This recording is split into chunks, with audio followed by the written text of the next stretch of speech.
But that one of the things that I thought was really cool and I really appreciated was being able to see through the thermal imaging. So I could see with my own eyes, you know, what was what.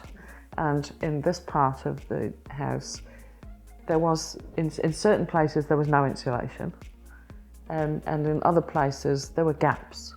But then, of course, after it was injected, you know, Conan came again, or was there again with this thermal imaging camera to check for bits that were, you know, missed. And, you know, there were 2 or 3 bits which were then, you know, filled up. But I could see the difference. I mean, I could feel it, but I could actually see that now, you know, through thermal imaging, that this house was really cosy. As I said, at the time, it was very cold weather. So as the stuff went in the walls, I could hear it filling up.